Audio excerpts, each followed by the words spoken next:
Gazette du Togo, une vision sur l'actualité togolaise et sur le monde.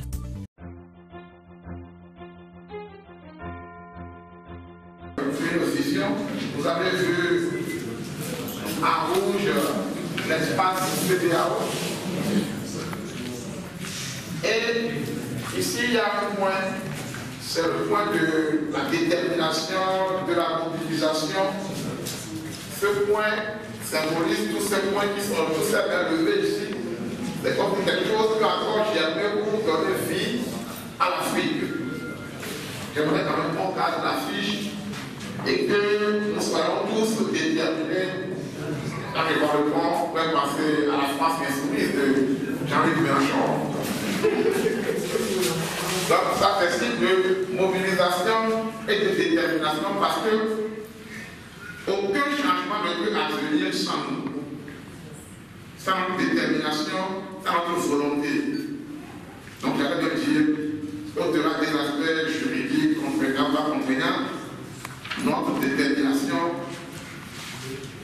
va donner droit au droit d'exister et de revendiquer des choses pour que l'Afrique soit pas seulement ce qu'on dit dans les termes de l'humanité, mais une réelle terre de l'humanité et un continent d'avenir.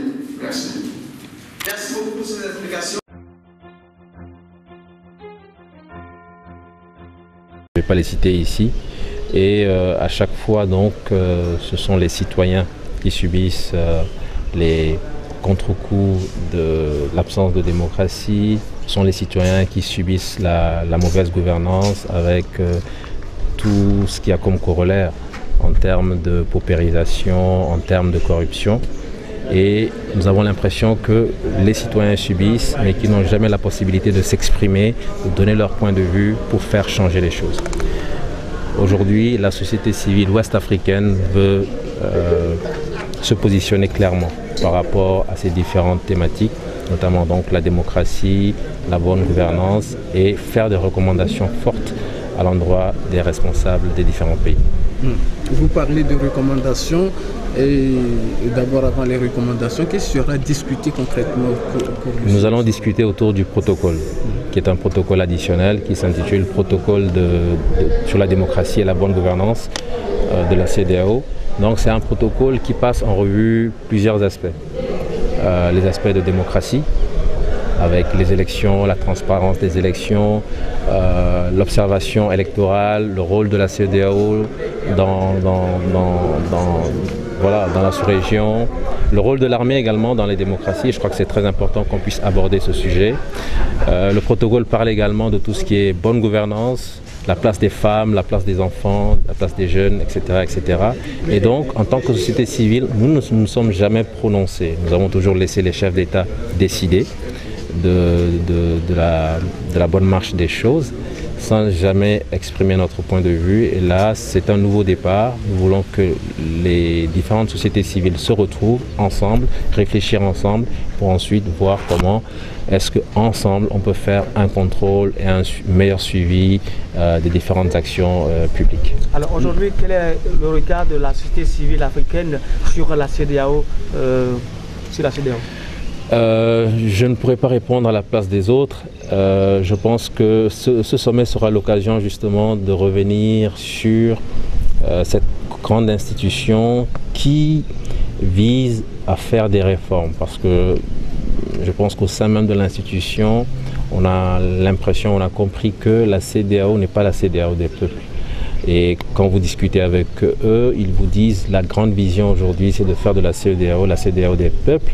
Et nous devons les accompagner. Je pense que si on veut faire de cette grande institution la CEDEAO des peuples et que la société civile reste en marge, cet objectif ne sera jamais atteint. Donc la société civile doit se lever comme un seul homme, la société civile doit participer, réfléchir et faire des propositions.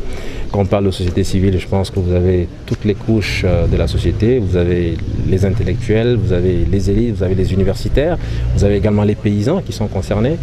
Ce qui fait que les jeudis 13, vendredi 14 et samedi 15, nous aurons des représentants du monde paysan, nous aurons des personnes qui sont spécialisées dans tout ce qui est industrie extractive, aussi bien au Togo, mais en dehors du Togo. Vous avez des gens qui viendront du Niger, Nous avons également des gens qui sont spécialisés dans tout ce qui est RSE, notamment un consultant togolais qui a fait un gros travail pour l'UNICEF sur la responsabilité sociétale des entreprises et qui fera également une présentation sur cette thématique. Et donc autant de sujets très intéressants qui nous touchent dans notre vie de tous les jours, que nous allons discuter ensemble et ensuite dégager des recommandations à l'endroit des chefs d'État. Alors, qu'est-ce qui pose problème pour ce protocole, pour susciter ce sommet? Ce qui pose problème, moi je dirais que c'est beaucoup plus dans l'application. Quand vous regardez les textes sont vraiment très bons, et ils ont été bien réfléchis, mais on a l'impression qu'il y a une dichotomie entre ce qui est écrit et ce qui est réellement appliqué dans nos États. Alors comment faire pour que dans chaque État, on puisse prendre en compte ce qui est marqué dans le document? Il va falloir qu'on réfléchisse à cela. La gouvernance de l'ensemble de l'espace. Chaque pays a ses particularités, chaque pays a ses problèmes, certes. Mais comme quelqu'un l'a dit lors de la conférence de presse, la trame de fond est la même. Et donc nous devons arriver à trouver les voies et moyens pour que chaque société civile qui partira avec une copie des recommandations puisse véritablement impacter les réformes dans son pays. Il faut que les choses changent et il faut qu'on sente beaucoup plus l'action de la société civile au niveau de la CEDEAO. La Gazette du Togo, une vision sur l'actualité togolaise et sur le monde. Rejoignez-nous sur le www.lagazettedutogo.com ou sur nos comptes Facebook, Twitter et YouTube. Pour tout contact, écrivez à contact@lagazettedutogo.com ou appelez le 92 80 88 53. La Gazette du Togo, c'est l'information en continu.